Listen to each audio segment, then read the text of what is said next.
Bismillahirrahmanirrahim.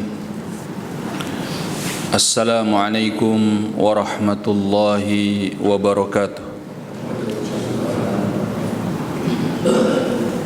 Innal hamdalillah nahmaduhu ta'ala wa nasta'inuhu wa nastaghfiruh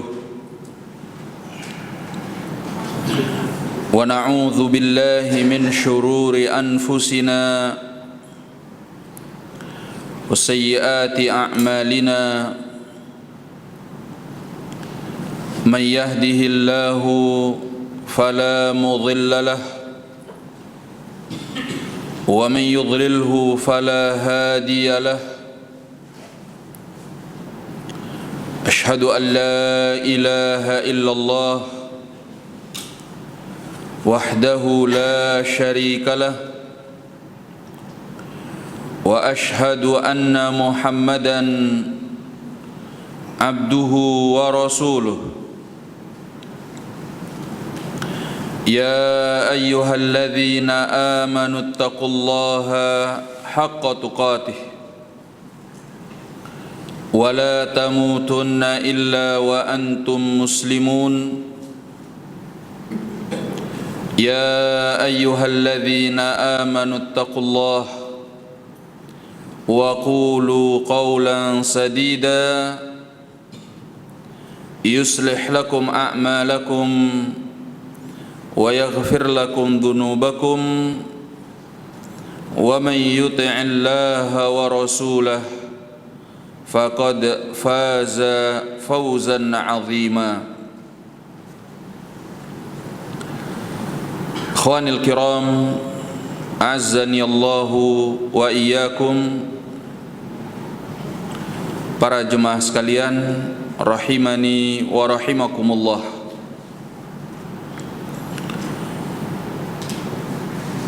Tak henti-hentinya kita panjatkan segala puji dan juga syukur kehadirat Allah Subhanahu wa ta'ala yang selalu melimpahkan berbagai nikmat dan juga karunia-Nya kepada kita semua. Kesehatan, kekuatan, dan yang paling terbesarnya adalah nikmat keimanan dan keislaman.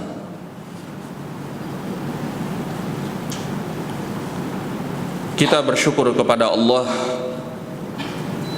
kita masih dimudahkannya untuk bertemu, berkumpul, bersimpuh di majelis ilmu dalam rangka mempelajari agamanya, mempelajari kitabullah dan juga sunnah Rasulnya sallallahu alaihi wasallam. Semoga salawat dan salam senantiasa terlimpahkan dan tercurahkan kepada Nabi besar kita, Nabi Muhammad sallallahu alaihi wasallam, juga kepada keluarganya, sahabatnya, dan siapapun yang mau mengikuti sunnahnya sampai datangnya hari kiamat kelak.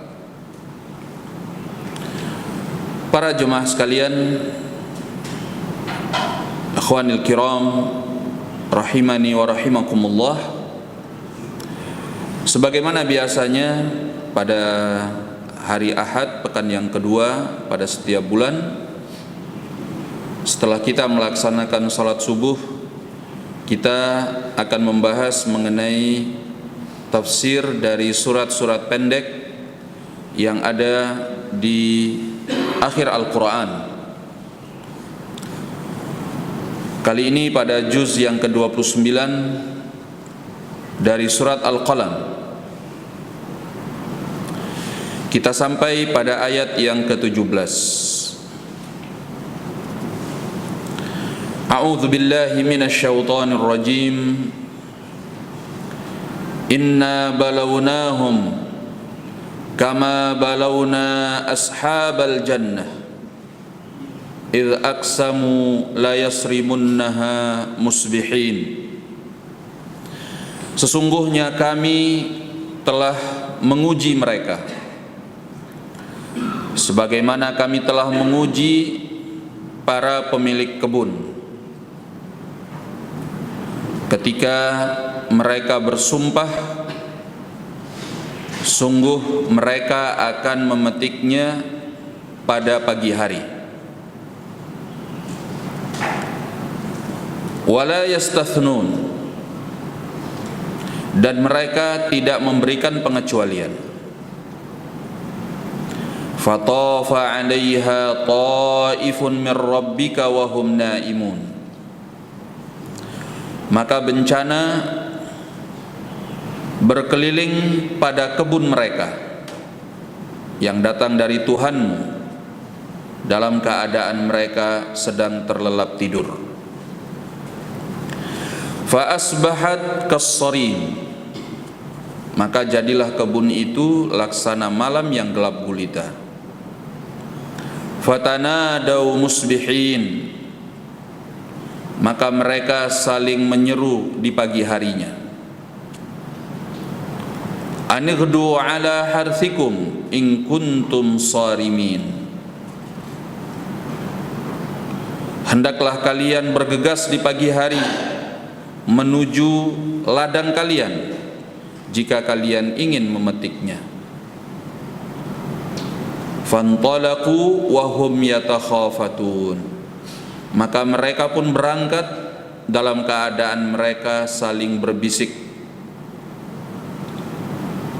Alla yadkhulannaha al-yawma 'alaikum miskin, bahwa tidak ada seorang miskin pun yang boleh masuk ke dalam kebun kita pada hari ini.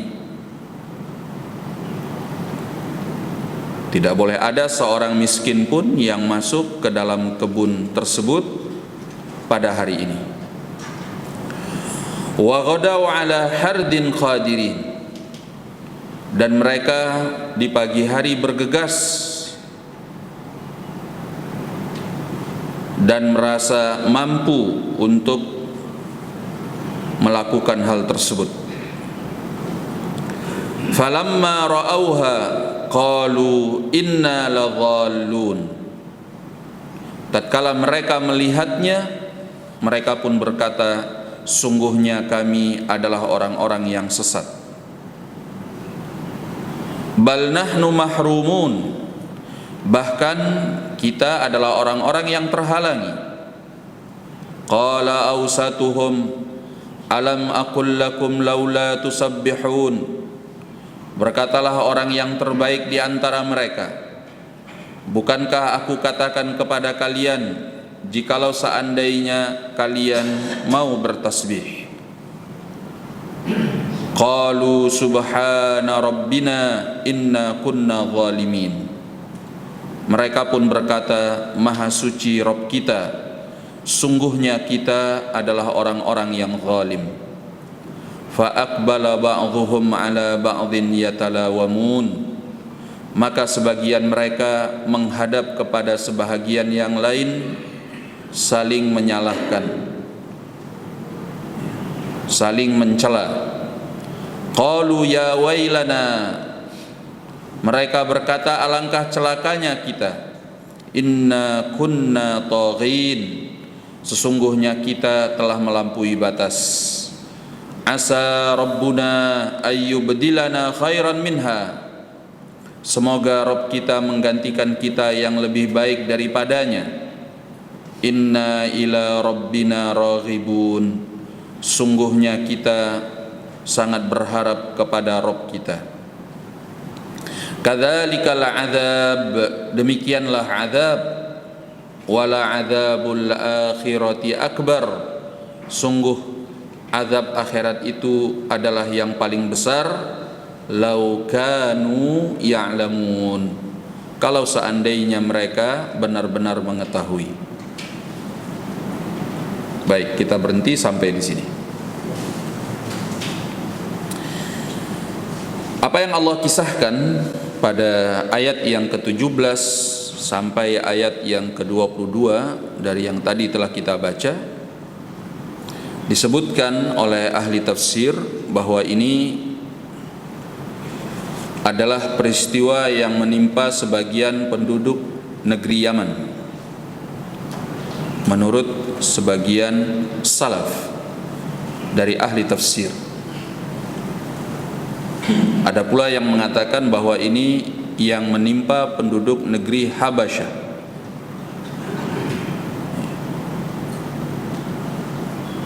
Sebagaimana yang disebutkan dalam tafsir Ibn Katsir. Dahulu bapak mereka yang punya kebun ini, kebun yang begitu rindang dengan buahnya, hasilnya yang menghidupi mereka, dan mereka dulu termasuk dari ahlil kitab.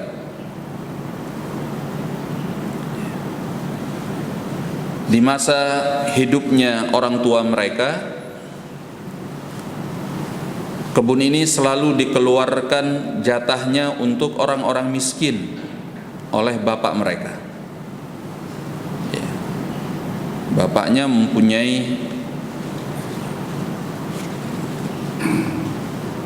keteguhan di dalam beragama, sehingga mengeluarkan apa yang menjadi hak orang miskin. Namun ketika kebun itu diwarisi oleh anak-anaknya, mereka merasa bahwa mereka tidak ingin untuk mengeluarkan bagian dari orang-orang miskin tersebut, karena itu merugikan mereka. Sehingga lebih baik kalau mereka simpan untuk diri mereka sendiri. Inilah ketamakan, kerakusan yang dipunyai oleh anak keturunannya. Maka tatkala mereka sudah bertekad untuk tidak mengeluarkan bagian orang miskin, mereka ingin mengambil semuanya. Terjadilah apa yang Allah kisahkan pada ayat-ayat yang sudah kita baca.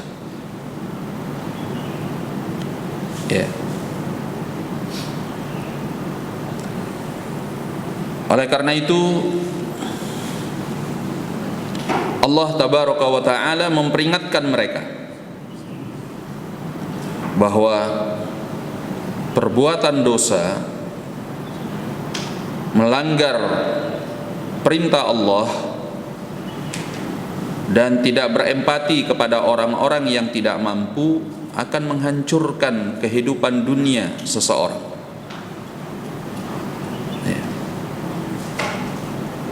Tapi kalau mereka menjaga perintah Allah,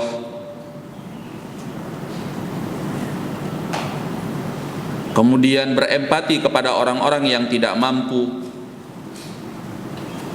kuncinya hanya dua: menjaga hubungan dengan Allah dan menjaga hubungan baik dengan manusia. Hablun minallah wa hablun minan nas. Maka itu yang akan menjaga keberkahan dunia kita dan akhirat kita. Sebagaimana orang tua mereka yang bertahun-tahun menjaga kebun tersebut, Allah beri mereka penghidupan melalui kebun itu. Hasil dari kebun itu sepertiganya dikembalikan kepada modal untuk mengelola kebun, sepertiganya disimpan untuk kebutuhan hidup mereka setahun, karena mereka memanennya setahun sekali. Sepertiga yang lain mereka keluarkan untuk orang-orang yang tidak mampu, dikeluarkan oleh orang tuanya untuk orang-orang yang tidak mampu. Ini sudah menjadi kebiasaan dari orang tua mereka. Nah, ini ingin mereka rubah, sehingga mereka ingin mendapatkan dunia yang lebih banyak. Maka bagian dari orang-orang yang tidak mampu ini ingin mereka ambil semuanya. Sepertiga untuk pengelolaan kebun, 2/3 untuk mereka semua. Maka terjadilah apa yang Allah sebutkan di dalam ayat tadi. Ya, mari kita lihat secara lebih rinci apa yang Allah katakan di dalam ayat-ayat tersebut. Kata Allah tabaraka wa ta'ala, inna balawnahum, sungguhnya kami telah menguji mereka. Mereka di sini adalah para kuffar musyrikin di kota Mekah. Ya. Allah beri mereka kehidupan. Allah selamatkan mereka bahkan dari kepunahan dengan ekonomi yang Allah beri, sehingga mereka bisa berdagang dari kota Mekah ke negeri Syam dan ke negeri Yaman. Padahal sebelumnya mereka hampir punah. Ya. Sebelum ditemukannya cara untuk berdagang ke negeri Syam dan ke negeri Yaman, mereka hampir punah, ditimpa oleh krisis yang luar biasa, kelaparan. Bahkan banyak di antara mereka yang mati. Keluarga per keluarga itu meninggal dunia karena kelaparan.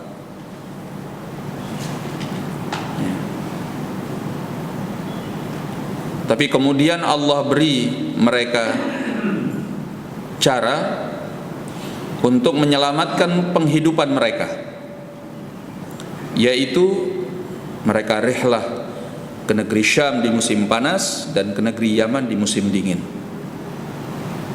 Li'ila fi Quraisy ila fihim rihlatash syita'i was-saif. Tidak hanya sekedar itu, untuk menunjang keberhasilan perdagangan dan perekonomian mereka, Allah beri mereka kemuliaan di tengah-tengah bangsa Arab, sehingga bangsa Arab tidak mau mengganggu perjalanan mereka, baik ke negeri Syam ataupun ke negeri Yaman. Kenapa? Karena bangsa Arab menganggap orang-orang Quraisy ini adalah ahlullah, keluarganya Allah, sebab mereka yang mengurusi Ka'bah. Sementara di masa itu bangsa-bangsa Arab saling merampas antara satu dengan yang lain. Tidak ada keamanan di perjalanan.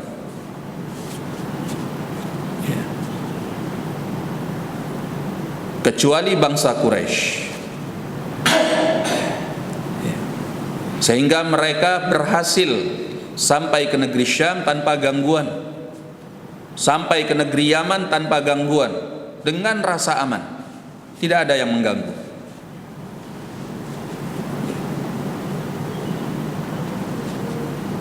Ini karunia yang luar biasa yang diberikan oleh Allah tabaraka wa ta'ala. Makanya kata Allah, falyabudu rabb hadzal bait, maka hendaklah mereka beribadah kepada pemilik rumah ini, yaitu Allah,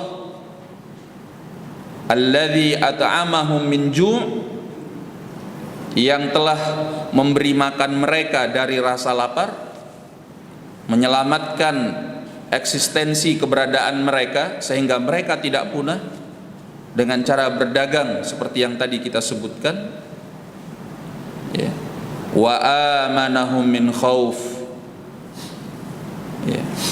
Yang mana Allah tabaraka wa ta'ala juga memberi rasa aman kepada mereka yang dilepaskan dari rasa takut, karena mereka kemanapun perginya tidak ada yang mengganggu dari bangsa Arab.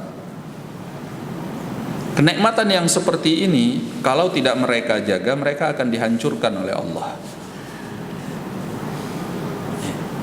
Maka ayat ini Allah turunkan untuk memperingatkan mereka.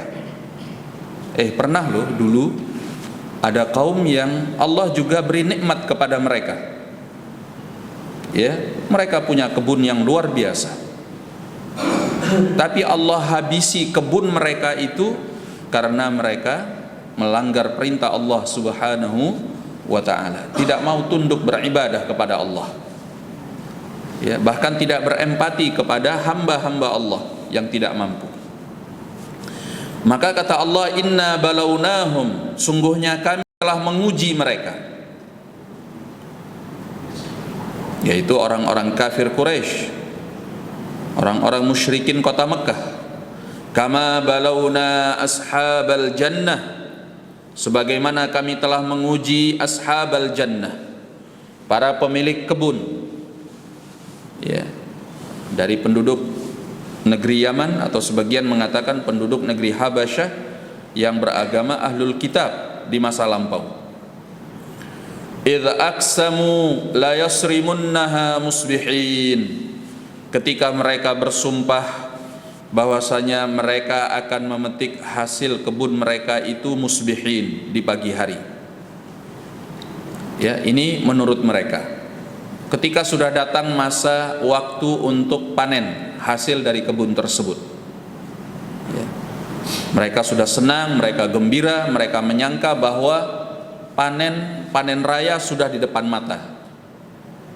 Gak mungkin ada yang bisa menghalangi mereka untuk panen, ya. Mereka sudah menyaksikan hasil dari kebun mereka yang luar biasa di depan mata, ya, sehingga mereka bersumpah besok pagi kita pasti akan bisa memanennya, ya.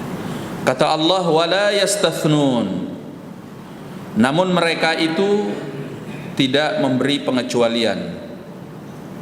Maksudnya tidak memberi pengecualian di sini yaitu tidak menyangkutkan, mengaitkan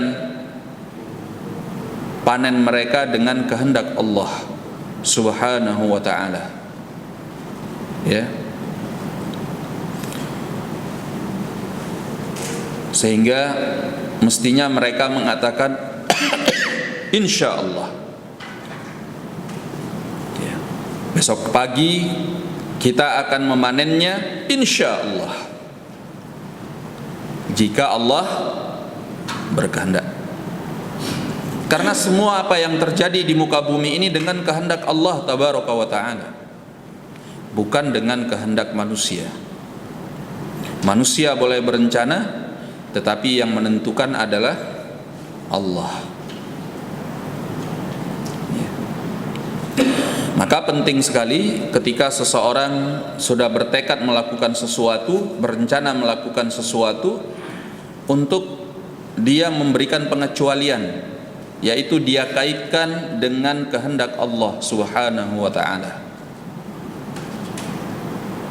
ya. Datang dalam sebagian riwayat bagaimana Nabi Sulaiman alaihissalam yang menyetubuhi dalam satu malam sekitar 70 wanita dari istrinya. Nabi Sulaiman, ini syariat orang dahulu, ya, dengan niat bahwa wanita-wanita yang beliau gauli ini semua akan melahirkan orang-orang yang berjihad di jalan Allah Subhanahu wa ta'ala. Namun Allah berkehendak lain, ya. Karena beliau tidak mengatakan insya Allah, sehingga tidak ada satupun yang bisa melahirkan orang yang berjuang di jalan Allah kecuali setengah manusia.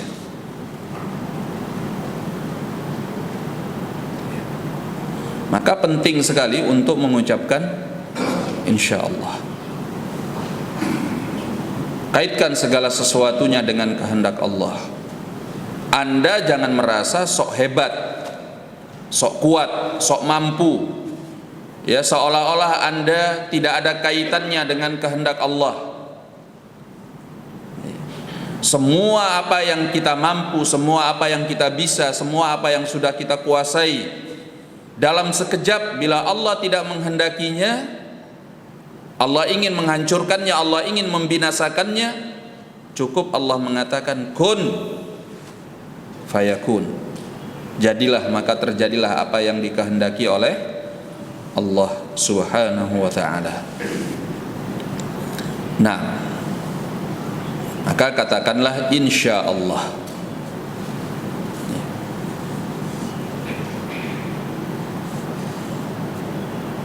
Maka kalimat insya Allah itu bisa berfungsi lit-ta'liq, ya, untuk menggantungkan sesuatu dengan kehendak Allah.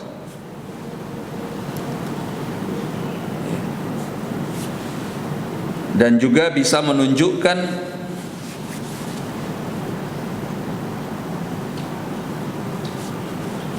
lil jazm atau li syiddatir rughbah, menunjukkan akan keinginan yang kuat untuk memenuhinya. Contohnya begini, ada seorang yang diundang oleh temannya, besok datang ya, dia katakan insya Allah. Apa maksudnya insya Allah di sini? Maksudnya apa? Ada yang tahu? Ya, kita nggak tahu. Yang tahu yang mengucapkannya, dia niatnya apa? Bisa dia bermaksud lit-ta'liq, ya, dia katakan insya Allah. Ya, kalau Allah berkehendak. Sebetulnya dia malas untuk datang, gitu ya. Jika Allah berkehendak, ya mungkin Allah merubah keinginan hatinya, kemudian besok hari dia datang. Kalau enggak, ya berarti Allah berkehendak dia tidak datang, gitu. Jadi alasan aja dia datang, ya insya Allah. Maksudnya insya Allah, kalau Allah berkehendak aku datang besok, dirubahnya niatku, dirubahnya hatiku, aku datang. Namun jika Allah berkehendak seperti sekarang, aku nggak datang, gitu.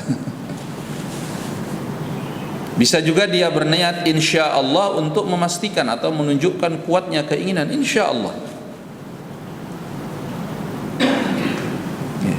Semuanya tergantung kehendak Allah dan semoga Allah mudahkan. Nah, makanya lain kali kalau dikatakan insya Allah, antum niatnya apa nih insya Allah? Datang apa enggak nih, gitu. Baik, ala kulli hal, bahwa seorang yang sudah bertekad kuat ingin melakukan sesuatu, berencana, maka ucapkan insya Allah supaya kita dimudahkan oleh Allah, ya.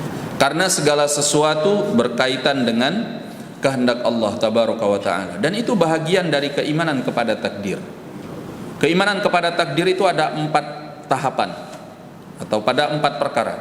Pertama, beriman kepada pengetahuan Allah, bahwa Allah mengetahui segala sesuatu. Yang kedua, beriman bahwa segala sesuatu telah dituliskan oleh Allah di dalam Lauhil Mahfuz, bahkan 50.000 tahun sebelum diciptakannya langit dan bumi.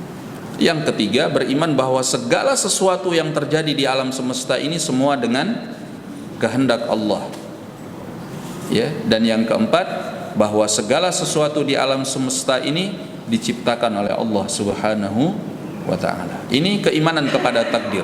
Iman kepada al-ilm yang pertama, yang kedua kepada al-kitabah, penulisan, yang ketiga kepada al-masyiah, kehendak, yang keempat beriman kepada al-khalq, penciptaan. Nah, jadi kata Allah, wala yastathnun, dan mereka itu tidak memberi pengecualian dalam sumpah mereka. Ya, mestinya mereka mengatakan insya Allah. Mereka kaitkan dengan kehendak Allah Subhanahu wa ta'ala. Nah, oleh karena itu di dalam tafsir As-Sa'di dikatakan oleh Al-Imam As-Sa'di rahimahullah, kata beliau,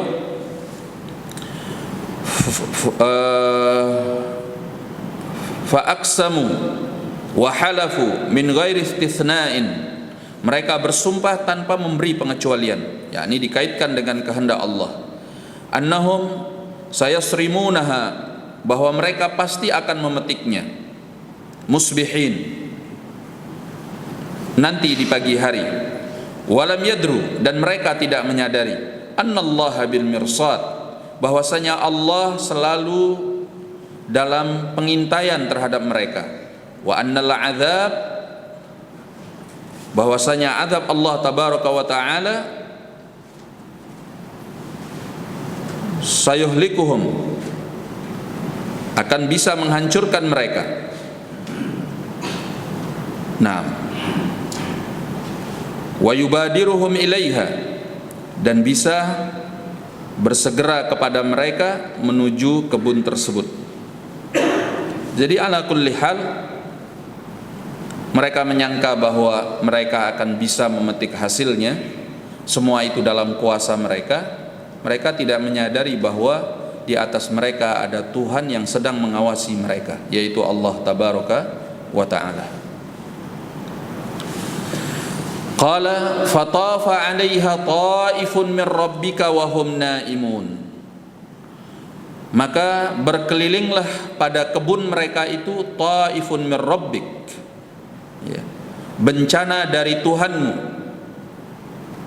Wa hum naimun, dalam keadaan mereka sedang terlelap tidur. Ya. Ta'ifun min rabbik secara bahasa artinya sesuatu yang berkeliling, yang datang dari Tuhanmu. Maksudnya di sini adalah asabatha afatun samawiyah. Ya, kebun itu ditimpa oleh bencana yang datang dari langit. Fa asbahat kas-sarim, maka kebun itu menjadi laksana malam yang gelap gulita. As-sarim yaitu al-lailul muzlim, ya, malam yang gelap gulita. Sebutkan dalam tafsir Ibn Abbas, ay kal-lailil aswad, seperti malam yang hitam legam.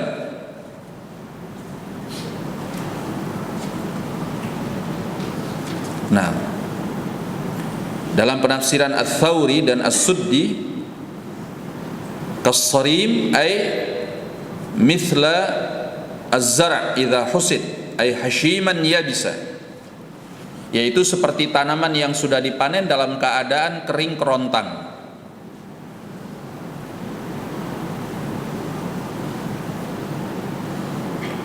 Jadi ketika mereka datang di pagi hari, mereka terperangah melihat kebun mereka sudah hancur, seperti kebun tanaman yang sudah dipanen tinggal tanah yang kering kerontang. Ya, Allah gambarkan karena saking mengerikan kondisinya, karena memang sudah seperti kebun yang dihabisi, dihancurkan, itu Allah gambarkan seperti malam yang gelap gulita. Kas-sarim. Nah, lalu kata Allah, fatanadaw musbihin. Nah, mereka ini di pagi hari belum menyadari. Mereka saling menyeru di antara mereka di pagi hari, ya, untuk bergegas ke kebun mereka tersebut. Kata Ibn Katsir, lamma kana waqtu subuh nada ba'dhum ba'dha liyadhhabu ilal jazad ay al-qatr. Tatkala di pagi hari, sebagian mereka menyeru yang lain untuk segera pergi memanen kebun tersebut. Anighdu ala harthikum in kuntum sarimin. Ya, bergegaslah kalian di pagi hari menuju kebun kalian, ladang kalian. In kuntum sarimin, jika kalian ingin memetik hasilnya, ya, apabila kalian ingin panen. Kata Imam Mujahid, kana harthuhum inaba, bahwa ladang mereka itu dulu adalah ladang anggur. Ladangnya adalah anggur, kebunnya adalah kebun anggur. Pernah lihat kebun anggur? Ada yang sudah pernah lihat kebun anggur? Di sini di mana kebun anggur? Di Malang ada ya? Nah, Masya Allah.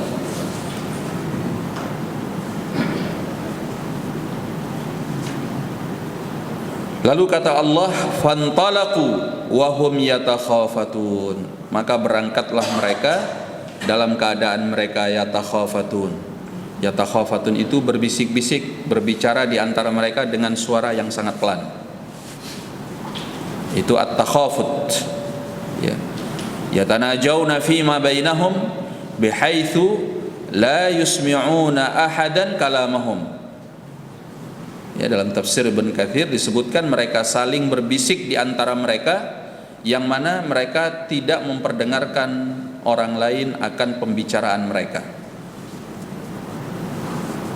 Ya. Tapi kan mereka tidak bisa menyembunyikannya dari Allah. Iya. Allah tabaraka wa ta'ala ya'lamu sirra wa akhfa.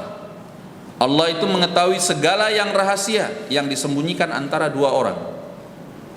Wa akhfa, bahkan yang lebih tersembunyi daripada rahasia, yaitu apa yang disimpan oleh setiap orang di dalam hatinya masing-masing. Ya, semua diketahui oleh Allah tabaraka wa ta'ala. Makanya bisa Allah ungkap di dalam ayat ini, karena mereka tidak bisa menyembunyikannya dari Allah.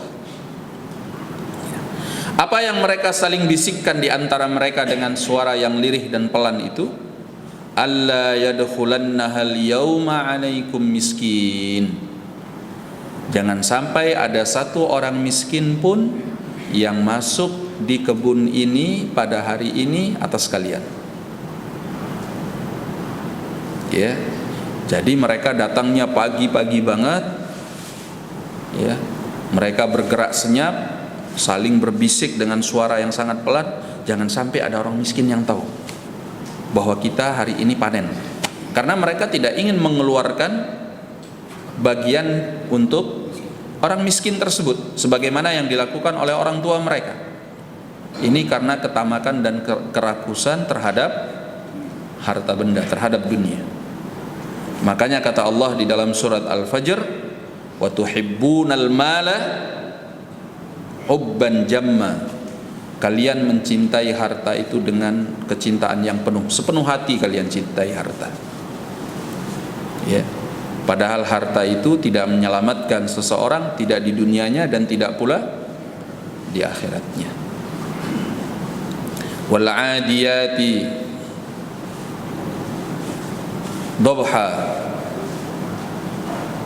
fal muriyati qadha fal mughirati subha fa atharna bihi naq'a fa wasatna bihi jam'a innal insana li rabbih lakanud. Ya. Kata Allah, sungguh manusia itu durhaka kepada Tuhan penciptanya. Wa innahu ala dzalika lasyahid, dan sungguhnya dia menyaksikan hal tersebut. Dia tidak mengingkarinya. Karena hal itu tampak jelas pada dirinya, dia ingkar kepada Tuhannya. Ya. Allah bersumpah dengan kuda perang yang begitu tangguh, berlari kencang sampai memercikkan api, ya, untuk menunjukkan keseriusan masalah ini, untuk Allah ungkapkan bahwasanya manusia itu benar-benar durhaka, dan dia menyaksikan hal itu pada dirinya. Lalu kata Allah, wa innahu lihubbil khairi lasyadid. Dia sangat-sangat mencintai harta. Al khair di sini adalah al mal. Dia sangat-sangat mencintai harta. Naam. Afala ya'lamu idza bu'thira ma fil kubur. Apakah dia tidak menyadari bila telah dibongkar semua apa yang ada di dalam kuburan, manusia dibangkitkan oleh Allah pada hari kiamat kelak dengan ditiupkannya trompet sangkakala. Ya. Wa hussila ma fis sudur, dan dibongkar semua apa yang ada di dalam dadanya, apa yang disimpan oleh hatinya, keserakahan-keserakahannya, ketamakan-ketamakannya, kelicikan-kelicikannya, kedurhakaan-kedurhakaannya. Ya. Inna rabbahum bihim yauma idzin la khabir. Sungguhnya Rabb mereka, yaitu Tuhan mereka Allah tabaraka wa ta'ala, adalah zat yang maha mengetahui segala sesuatu tentang mereka. Nah, jadi ketamakan-ketamakan inilah yang menghancurkan manusia. Ya. Lalu kata Allah, wa ghadaw ala hardin qadirin, dan mereka pun bergegas di pagi hari ala hardin. Ya. Kata Imam Mujahid, ala jid, dengan keseriusan mereka berangkat di pagi hari. Ya. Dalam penafsiran Ikrimah dikatakan ala ghaib, mereka bergegas di pagi hari dalam kemurkaan, maksudnya dalam kemurkaan Allah. Asy-Sya'bi mengatakan ala hardin ay alal masakin, mereka bergegas di pagi hari untuk mencegah orang miskin. Ya. Qadirin, dalam keadaan mereka merasa mampu, yakni mereka kira bahwa mereka akan kuasa memanennya pada hari ini, ya, dan mereka akan mampu untuk tidak mengeluarkan haknya orang yang tidak mampu, orang miskin. Mereka ingin mengambil semuanya. Ya. Nah, tapi apa yang mereka dapatkan ketika sampai di kebun tersebut? Kata Allah, falamma ra'auha, tatkala mereka menyaksikannya, melihat kebunnya, qalu inna ladhallun, mereka katakan sungguhnya kami adalah orang-orang yang sesat. Maksudnya bagaimana? Jadi ketika mereka sampai, mereka terperangah, ternyata kebunnya sudah habis, gosong semua, dihancurkan oleh Allah. Ya, yang Allah katakan tadi, fa asbahat kasrim. Ya, kebun itu telah seperti malam yang gelap gulita, dihancurkan oleh Allah. Seperti kebun yang sudah dipanen dalam keadaan kering kerontang, nggak ada apa-apa di sana, semuanya sudah hangus. Sehingga mereka nggak percaya ini kebun kami atau bukan. Maka mereka katakan inna ladhallun, sungguhnya kita ini tersesat. Jangan-jangan ini bukan kebun kita, kita salah jalan nih. Ya, kita sampai ke kebun orang lain. Nah,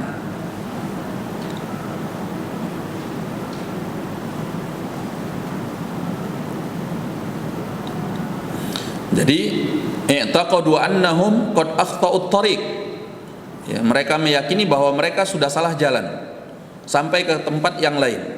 Karena kebun mereka itu dalam bayangan mereka adalah kebun yang rindang, yang buahnya hasilnya sudah siap untuk dipanen.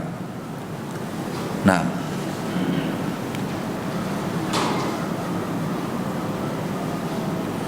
bal nahnu mahrumun, lalu akhirnya mereka menyadari, mereka katakan bal nahnu mahrumun, bahkan kita memang terhalangi dari panen kebun ini.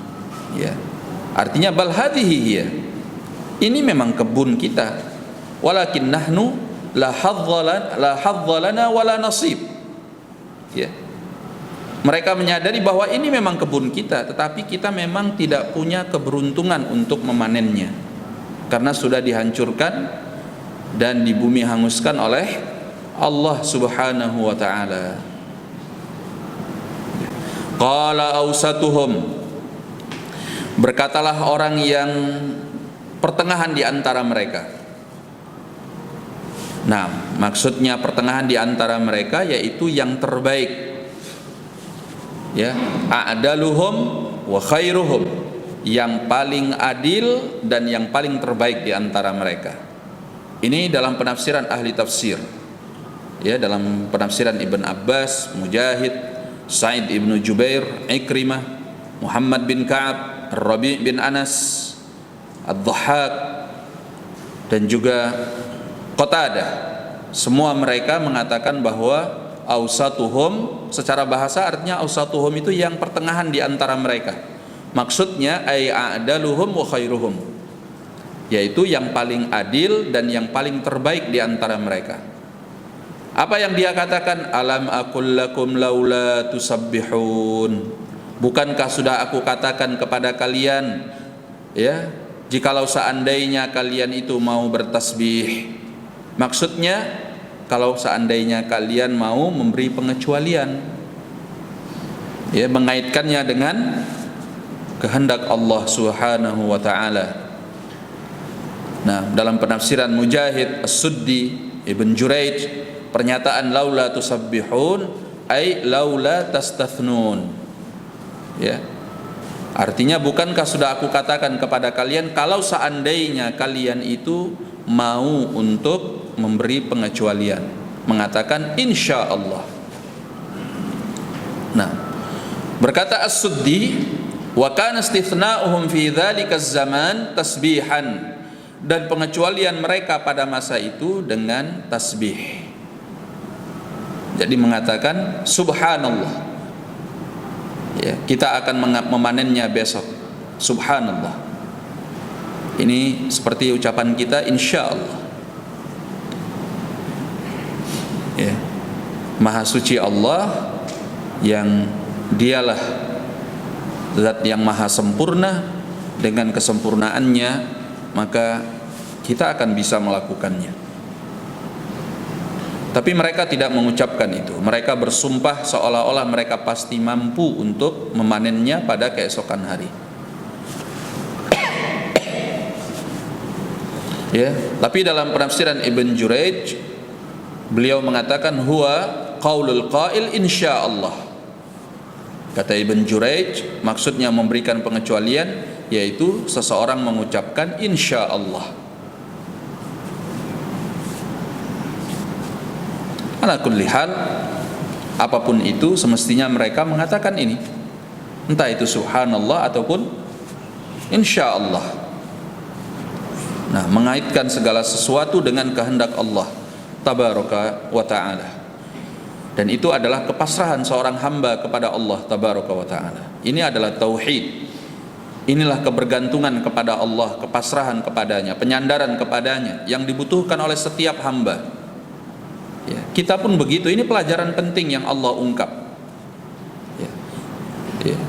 Bahwa di dalam hidup ini, apapun rencana besar Anda, apapun mimpi besar Anda, dengan segala kemampuan, keahlian, ya, yang sudah Anda latih, pengalaman yang sudah Anda punya selama ini, jangan merasa sok bisa tanpa kehendak Allah. Ya.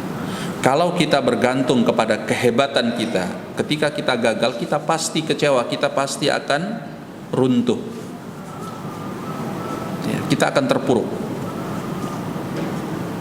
Kegagalan itu akan membuat kita menjadi hancur, karena kita mengaitkannya dengan kehebatan kita. Tapi kalau kita kaitkan dengan kehendak Allah, kemahakuasaan Allah, maka kalaupun seandainya kita gagal, kita tetap akan dikuatkan oleh Allah, jiwanya akan kokoh. Kenapa? Karena kita akan menyadari pada akhirnya kita adalah makhluk biasa, manusia biasa, orang biasa. Semuanya yang terjadi di alam semesta ini sudah diatur oleh Allah. Kita nggak akan bisa buat apa-apa. Ini akan melapangkan dada, ini akan meringankan beban, ini akan membuat kita lebih rileks dalam menghadapi beratnya kehidupan dan kenyataan yang tidak sesuai dengan harapan kita. Ya, memang sudah diatur sama Allah, ya udah. Ya, itu membuat kita semakin bergantung kepada Allah dan dicintai oleh Allah tabaraka wa ta'ala. Nah, sehingga orang yang beriman itu sumber kekuatannya adalah Allah, bukan dirinya, bukan orang tuanya, bukan pasangannya, bukan siapapun. Sumber kekuatannya adalah Allah. Kalau dia berhasil, dia tahu karena Allah yang memberikannya kepadanya. Kalau dia gagal, karena Allah yang sudah mengaturnya. Ya. Maka tauhid, barakallahu fikum, tidak hanya dalam bentuk kita melaksanakan ibadah-ibadah lahiriah, Tapi yang paling pokok adalah ketergantungan hati dengan Allah, terpautnya hati dengan Allah. Ya. Dimana di dalam menjalani kehidupan ini kita selalu merasa bahwa kita adalah hamba yang selalu membutuhkan Allah. Ini adalah tauhid yang merupakan intisari dari agama Allah Subhanahu wa ta'ala. Nah, tidak seperti orang-orang angkuh yang Allah sebutkan di dalam ayat ini. Taib. Qalu subhana rabbina inna kunna zalimin. Pada akhirnya mereka menyadari, kata mereka, subhana rabbina, maha suci Rabb kami, inna kunna zalimin, sungguhnya kami adalah orang-orang yang zalim. Ya. Orang-orang yang telah berbuat aniaya pada diri mereka sendiri dengan keangkuhannya, kesombongannya, ya, tidak punya rasa empati kepada sesama hamba Allah, kepada orang-orang yang tidak mampu. Mereka berbuat kezaliman. Fa aqbala ba'dhuhum 'ala ba'dhin yatalawamun. Tapi kan penyesalan ini datangnya belakangan. Ya. Sehingga penyesalan yang datangnya belakangan ini tidak akan mengubah apa-apa. Kalau bencana sudah terjadi, kalau musibah sudah ditimpakan oleh Allah, khalas. Penyesalan tidak akan berguna karena nasi sudah menjadi bubur. Masih mending nasi menjadi bubur. Bubur enak, ya kan? Bubur ayam kan itu dari nasi yang sudah menjadi bubur. Ya. Tapi kalau bencana yang sudah terjadi kemudian kita baru menyesal, apa gunanya? Nah, oleh karena itu Allah sebutkan di sini fa aqbala ba'dhuhum 'ala ba'dhin yatalawamun. Maka sebagian mereka menghadap kepada sebagian yang lain saling mencela. Yalumu ba'dhuhum ba'dha, sebagian mereka mencela sebagian yang lain, 'ala ma kanu asarru 'alaihi, atas sikap yang mereka bersikeras atasnya, min man'il masakin min haqqil jadad, yaitu mencegah orang-orang miskin dari hasil panen. Nah, ya ini sudah terjadi.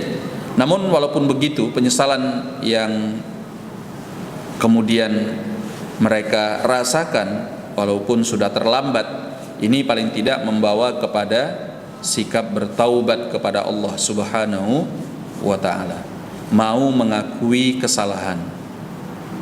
Ya, itu yang penting. Kita sebagai manusia ini, karena kelemahan kita, kekurangan kita, ya, ketidakmampuan kita untuk sempurna, kita akan jatuh ke dalam perbuatan dosa. Namun pengakuan dan penyesalan terhadap dosa itu yang mendorong kita untuk bertaubat. Yang parah adalah kalau tidak ada di dalam hati ini dorongan untuk menyesal yang membuat kita mau bertaubat kepada Allah. Tidak ada pengakuan terhadap dosa. Kita merasa bahwa semuanya baik-baik saja, nggak ada yang salah di dalam hidup kita. Nah, itu parah. Itu yang membuat kita terlena terus berada di dalam dosa karena tidak pernah merasa salah. Ya. Jadi jangan pernah terlena dengan kita yang memakai kupluk putih misalnya, ataupun apa warna kupluknya, ya, apapun warna pecinya. Jangan terlena dengan penampilan atribut kita yang jenggotan, kemudian berpenampilan dengan pakaian muslim. Mungkin kita sholat, mungkin kita puasa dan lain sebagainya. Kita semangat untuk taklim, lalu kita merasa bahwa kita udah nggak punya dosa. Saya ini orang taat beragama kok. Kita ini manusia. Kalau sudah di dalam hati ini tertanam bahwa kita orang suci yang tidak tersentuh oleh dosa, itu bahaya. Kita sudah merasa bahwa kita sudah melakukan yang terbaik tanpa dosa, ini bahaya. Ya. Padahal bisa dipastikan paling tidak di setiap hari itu ada dosa yang kita lakukan walaupun dosa-dosa kecil. Ya, tapi kalau banyak, yang kecil bisa menjadi besar.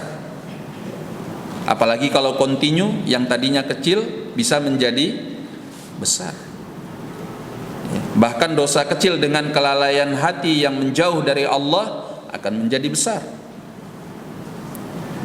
Maka jangan pernah merasa sebagai orang yang tidak punya dosa. Ya. Karena pengakuan terhadap dosa itu yang mendorong kita untuk bertaubat kepada Allah. Dan taubat itu adalah amalan mulia yang sangat dicintai oleh Allah. Ya. Allah sangat bergembira kepada seorang hamba yang bertaubat kepada Allah. Bahkan lebih gembira dari seseorang yang kehilangan kendaraannya dan perbekalannya di tengah padang pasir, ketika dia sudah menyerah untuk keselamatannya, lalu kembali kendaraannya dan perbekalannya itu, sehingga dia selamat dari kematian, dan mengatakan karena saking gembiranya, Allahumma anta abdi wa ana rabbuk, ya Allah, engkau adalah budakku dan aku adalah Tuhanmu. Akhta'a min syiddatil farah, dia salah berucap karena saking gembiranya. Ya.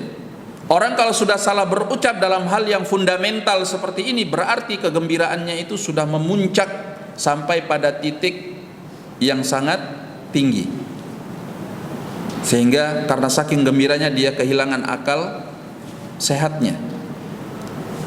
Maka di luar kesadarannya dia mengatakan, Allahumma anta abdi wa ana rabbuk, ya Allah, engkau adalah hambaku dan aku adalah Tuhanmu. Ya.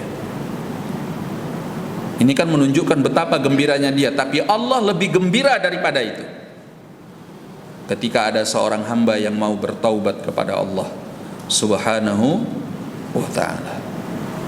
Ya. Allah membuat kita sebagai manusia yang tidak lengkap, yang tidak sempurna, yang penuh dengan kekurangan, yang penuh dengan keterbatasan, sehingga kita tidak lepas dari perbuatan-perbuatan dosa, karena memang Allah ingin melihat kita bertaubat kepadanya, karena dia sangat mencintai taubat, sangat mencintai istighfar. Ya. Makanya di dalam Sayyidul Istighfar yang setiap pagi kita baca, Allahumma anta rabbi la ilaha illa anta khalaqtani wa ana abduka wa ana ala ahdika wa wa'dika mastata'tu. Itu semua pengakuan kita. Ya Allah, engkau adalah Tuhanku, tidak ada sembahan yang berhak untuk diibadahi kecuali hanya engkau. Ya. Sampai kemudian kita katakan, Abu ulaka bi ni'matika alayya wa bi dzambi. Aku akui ya Allah betapa besarnya nikmatmu kepadaku, dan aku akui betapa banyaknya dosaku kepadamu. Engkau memberiku nikmat ya Allah, tapi aku membalasnya dengan perbuatan dosa. Aku akui itu. Pengakuan ini yang Allah inginkan. Pengakuan ini yang Allah harapkan dari seorang hamba. Ya. Sehingga apa lanjutannya? Faghfirli fa innahu la yaghfirudz dzunuba illa anta.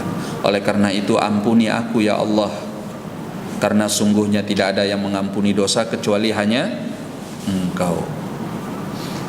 Maka al-i'tiraf bidzam itu adalah pertanda baik. Pengakuan dosa itu pertanda baik yang akan mendorong seorang hamba untuk bertaubat kepada Allah. Ya. Oleh karenanya yang mengerikan adalah apabila kita tidak merasa dosa. Ya, merasa semuanya baik-baik saja, seolah-olah kita ini manusia suci yang tidak pernah melakukan kesalahan kepada Allah. Nah, ini yang bahaya. Taib. Maka mereka pun mengatakan, qalu ya wailana inna kunna taghin. Alangkah celakanya kita, sungguhnya kita telah melampaui batas. Ya, bagaimana tidak, mereka ingin untuk menahan hak orang-orang yang miskin, tidak mau melaksanakan perintah Allah berbagi dengan orang-orang yang tidak mampu. Nah, Asa rabbuna ayyubdilana khairan minha. Mudah-mudahan Rabb kita menggantikan kita dengan yang lebih baik daripadanya. Inna ila rabbina raghibun. Sungguhnya kita berharap kepada Tuhan pencipta kita. Nah, ini adalah harapan baik yang lahir dari penyesalan terhadap dosa. Ya, selama seorang hamba berharap kepada Allah, dia tidak akan dikecewakan oleh Allah. Namun orang yang berharap kepada makhluk, maka bersiap-siaplah untuk dia selalu dikecewakan oleh manusia. Makanya kalau kita punya harapan, jangan berharap kepada makhluk. Ya, enggak kepada orang tua, enggak kepada istri, enggak kepada anak, enggak kepada teman, enggak kepada saudara. Jangan berharap kepada makhluk. Kalau mau berharap, berharap kepada Allah. Ya, karena Allah tidak pernah mengecewakan kita. Ya. Maka harapan mereka agar diganti dengan yang lebih baik, selama mereka mau bertaubat kepada Allah, kembali kepada Allah, mereka tidak akan dikecewakan oleh Allah. Nah,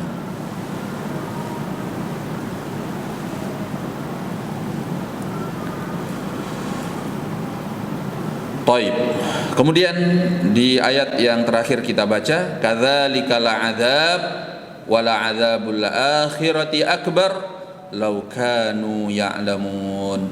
Demikianlah azab, dan azab akhirat itu lebih besar jikalau seandainya mereka itu mengetahui. Nah, disebutkan dalam tafsir Ibn Katsir, ai hakadha azabu man khalafa amrallah. Demikianlah siksa, azab bagi orang yang menyelisihi perintah Allah. Wa bakhila mimma atahu Allah wa an'ama bihi alaih, dan dia pelit terhadap apa yang Allah telah berikan dan Allah limpahkan nikmatnya kepadanya.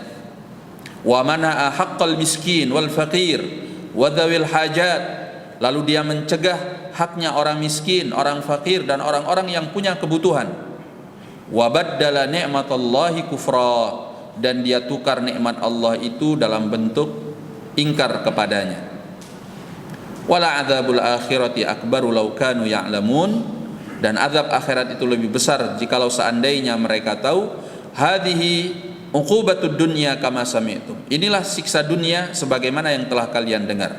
Wa adzabul akhirati asyaq, dan azab akhirat itu jauh lebih berat dan lebih sulit. Nah, kalau di dunia saja kita dihancurkan oleh Allah dengan siksanya, kita tidak akan mampu, bagaimana dengan azab al-akhirah? Oleh karenanya, jangan pernah sombong, jangan pernah angkuh, jangan pernah melampaui batas kalau kita sedang dimudahkan oleh Allah. Anda itu bukan siapa-siapa kalau bukan karena Allah Subhanahu wa ta'ala. Ya. Maka untuk selamat dunia dan akhirat, kuncinya hanya dua: jaga hubungan dengan Allah, jaga hubungan dengan manusia. Tunaikan ibadah kepada Allah dan tunaikan hak-hak dari hamba-hamba Allah. Ya, bagi yang punya harta, jangan lupa keluarkan zakat. Ya, segera hitung harta Anda, ya, dan keluarkan zakatnya. Nah, kemudian berbagilah dengan orang-orang yang tidak mampu, bukan hanya menggunakan harta ketika mengeluarkan zakat, kalau bisa bahkan lebih daripada zakat. Tunaikan sedekah-sedekah yang sunnah, yang nafilah. Gunakan harta itu di jalan Allah Subhanahu wa ta'ala. Karena sungguhnya harta yang menjadi milik kita adalah apa yang kita simpan di sisi Allah.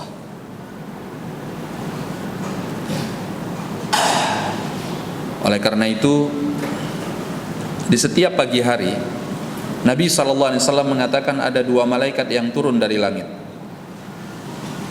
Ya, yang satu berdoa, Allahumma a'ti munfiqan khalafa. Ya Allah, berilah kepada orang yang menafkahkan hartanya di jalanmu gantinya yang lebih baik. Yang satu mengatakan, Allahumma a'ti mumsikan talafa, ya Allah, berilah kepada orang yang selalu menahan hartanya untuk kepentingannya, hancurkan harta itu ya Allah. Ya. Makanya orang yang tidak menggunakan hartanya di jalan Allah, hartanya menjadi tidak berkah. Ya. Karena setiap pagi malaikat mendoakan kehancuran untuk dia.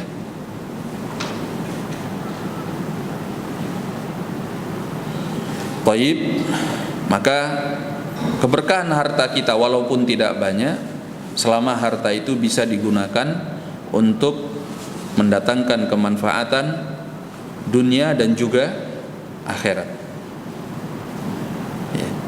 Jangan kita simpan harta itu yang kemudian nanti hanya menjadi hak ahli waris. Kalau sudah menjadi hak ahli waris, apakah Anda bisa meraih kemanfaatannya? Enggak. Iya. Kita sudah mengumpulkannya setengah mati sampai mati beneran. Ya, kita jual nasib kita yang nanti akan ditentukan di akhirat kelak demi untuk mengumpulkan harta. Tapi setelah kita kumpulkan, kita tinggalkan untuk orang lain. Walaupun itu mungkin keluarga kita, tapi mereka tidak akan membantu kita di hari kiamat. Emang dia membantu kita? Enggak akan bakal. Enggak usahkan di hari kiamat. Begitu Anda meninggal, apa yang dilakukannya? Segera Anda diselenggarakan jenazahnya di kuburnya Anda. Mau dia nemenin? Emang dia mau nemenin? Nggak ada satupun yang mau menemani kita. Ya, bahkan setelah kita dikuburkannya dibagi-baginya harta kita. Terus manfaatnya untuk Anda apa? Selama ini Anda jungkir balik tunggang langgang sampai nggak kenal waktu untuk mengumpulkan harta, manfaatnya apa? Ya. Begitu masuk ke dalam kubur, yang pertama datang kepada kita yang langsung kelihatan di hadapan kita adalah amal perbuatan kita. Kalau amal perbuatan baik, dia akan datang dalam bentuk seseorang yang sangat indah wajahnya, menggambarkan kebahagiaan dan kegembiraan. Man ant, kata si mayit, siapa engkau? Maka kata amalan baik ini, ana amaluka salih alladhi amiltahu fid dunya. Engkau adalah amalan saleh yang kau amalkan ketika di dunia. Ya. Sehingga ini mendatangkan kegembiraan kepada si penghuni kubur. Ya. Sementara kalau amalan buruk, dia akan bertanya, man ant, siapa engkau? Fa wajhuka alwajhul ladzi ya'ti bisyarr. Wajahmu itu adalah wajah yang membawa berita buruk. Apa katanya? Dia menjawab, ana amaluka sayyi, aku adalah amalan buruk alladzi amiltahu fid dunya, yang pernah engkau amalkan ketika di dunia. Nah, kemana harta benda kita? Tidak ada satupun yang akan menyelamatkan kita. Ya. Bahkan seperti ayat yang sudah sering kita ulang-ulang dari surat Al-Ma'arij, bahwa orang yang dihadapkan kepada azab Allah di hari kiamat kelak, dia siap untuk mengorbankan segala sesuatu yang ada di muka bumi ini demi menebus siksanya di hadapan Allah Subhanahu wa ta'ala. Ya, bahkan dia akan mengorbankan anaknya, istrinya, keluarganya. Ya, wa man fil ardi jami'an, kata Allah, dan semua yang di muka bumi ini mau dia korbankan demi untuk dia diselamatkan oleh Allah. Nah, oleh karena itu, barakallahu fikum, ya, terkait dengan harta ini memang masalah yang menjadi tantangan kita di dalam menjalani kehidupan. Kelemahan umat ini, kata Nabi sallallahu alaihi wasallam, adalah harta. Wa fitnatu ummati al-mal. Fitnahnya umatku adalah harta. Ya. Sehingga kita sering sekali kalah dalam urusan akhirat karena urusan harta. Nah, jadi itulah pentingnya kita saling mengingatkan, selalu mengkaji agama ini supaya kita bisa meredam hawa nafsu dan syahwat kita terhadap harta. Ya. Dan Al-Imam Ahmad rahimahullah, beliau pernah mengatakan bahwasanya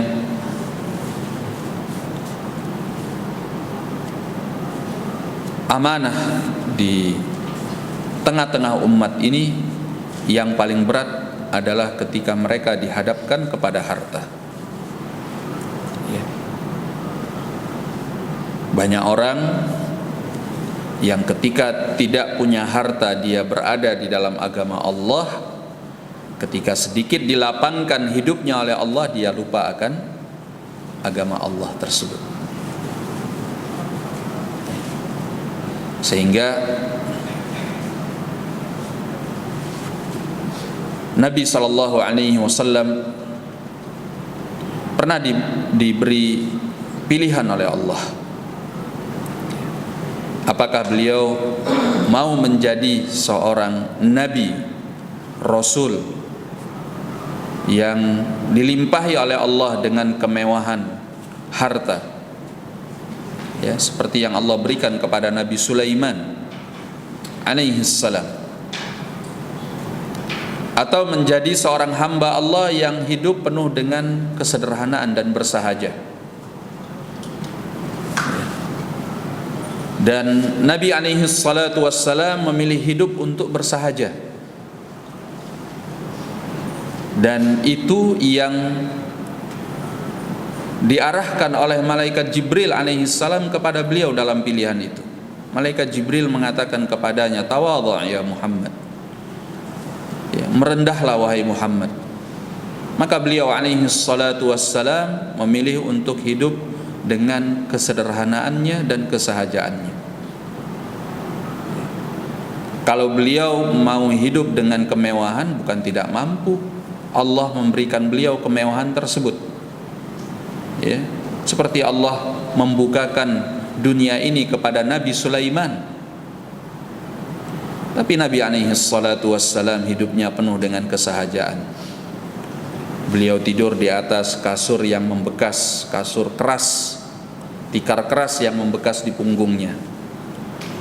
Ya, beliau alaihi salatu wassalam dengan istrinya yang 9 orang, bahkan dalam sebulan, 2 bulan, bahkan beberapa bulan tidak ada di rumah beliau kecuali al-aswadan.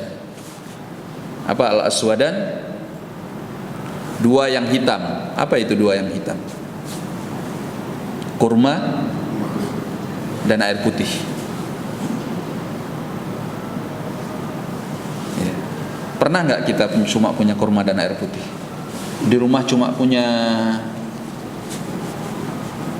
kurma dan air putih.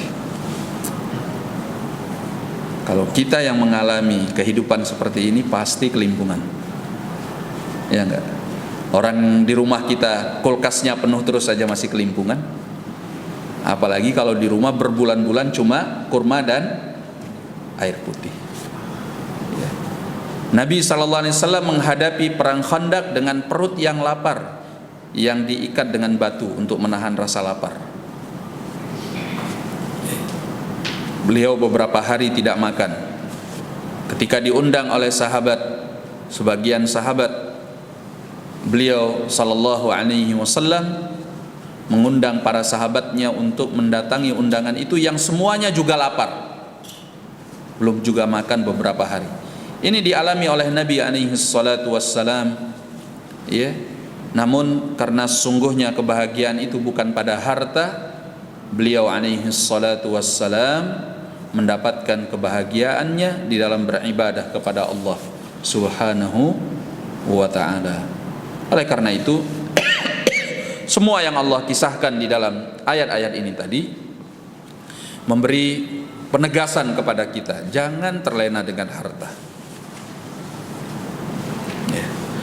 Kalau kebaikan dari agama ini yang sudah pernah kita raih lalu kita tinggalkan karena urusan harta, apa bedanya kita dengan orang-orang yang Allah sebutkan di dalam ayat-ayatnya? Oleh karena itu, barakallahu fikum, selalulah meminta kepada Allah Subhanahu wa ta'ala untuk diberikan ketakwaan kepadanya sebelum meminta kekayaan. Di antara doa Nabi sallallahu alaihi wasallam sebagaimana dalam hadis Ibn Mas'ud dalam riwayat Muslim, Nabi mengatakan, Allahumma inni as'alukal huda wat tuqa wal afaf wal ghina. Ya, beliau meminta kekayaan terakhir. Tapi yang paling penting, pertama yang beliau minta adalah petunjuk. Allahumma inni as'alukal huda, ya Allah aku mohon kepadamu petunjuk, hidayah, wattuqa dan ketakwaan. Ini yang paling penting. Baru setelah itu al-afaf, harga diri, kehormatan. Jangan engkau buat aku ya Allah tidak punya kehormatan sehingga meminta-minta kepada manusia, melakukan hal-hal yang memalukan. Ya. Kemudian yang terakhir barulah beliau meminta al-ghina, kecukupan, kekayaan dari Allah. Ya, kalau kita kan enggak, selalu mintanya ya Allah berilah saya kekayaan, ya Allah naikkanlah jabatanku, ya Allah, ya Allah. Yang kita minta kepada Allah selalu tentang kekayaan. Padahal Nabi sallallahu alaihi wasallam memulainya dengan al-huda wat tuqa wal afaf. Kemudian baru terakhir al-ghina. Baik, kita cukupkan dulu sampai di sini. Wallahu a'lam bissawab. Ada yang mau bertanya? Ya, silakan. Anak itu apa? Menurut ayat ini, orang yang punya kebun itu orang muslim. Jadi makanya ada oleh Allah waktu pikir itu. Terus dia tunggu awalnya untuk pergi kebun, ternyata punya halus, tidak dianggap oleh Allah. Itu gimana Ustaz? Tapi kalau dia itu orang yang ibadah, pasti gak mungkin itu dianggap oleh Allah. Ya, tadi seperti yang disebutkan di dalam tafsir Ibn Katsir, bahwa mereka ini dari kalangan ahlul kitab. Ya, ini sebelum diutusnya Nabi sallallahu alaihi wasallam. Ya, ahlul kitab di masa lampau, ya mereka berpegang kepada kitab sucinya. Sebelum diubah-ubahnya oleh mereka, ya sebagian mereka masih berada di atas kitab sucinya yang murni, yang datang dari nabi-nabi mereka, baik kepada Taurat ataupun Injil. Nah, ini kan cerita orang dahulu. Cerita orang dahulu sebelum diutusnya Rasulullah sallallahu alaihi wasallam. Jadi orang tuanya itu orang yang memang berpegang kepada agama, beribadah kepada Allah, kemudian juga mengeluarkan harta untuk orang miskin. Nah, anaknya ini yang rakus, yang tamak. Makanya dihancurkan oleh Allah Subhanahu wa taala. Begitu.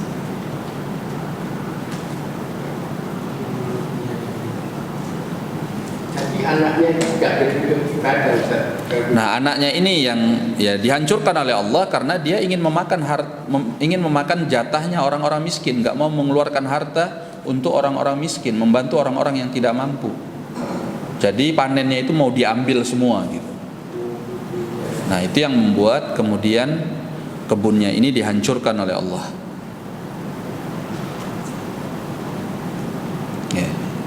Barakallahu fiik. Oleh karenanya, krisis-krisis yang kita hadapi di dalam perekonomian, jangan selalu menyalahkan pemerintah. Ya, wah ini karena pemerintahnya, wah ini karena pemerintahnya. Mari kita introspeksi diri. Semua krisis itu datang karena dosa kita masing-masing. Ya, karena dosa kita, makanya Allah memberikan berbagai macam krisis kepada kita. Allah hancurkan kehidupan kita karena kita berdosa.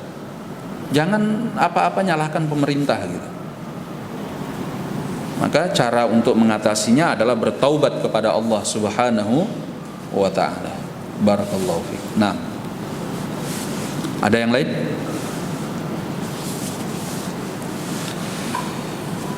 Baik, kalau tidak ada yang lain, kita cukupkan sampai di sini. Saya sudahi, billahi taufik. Assalamualaikum warahmatullahi wabarakatuh.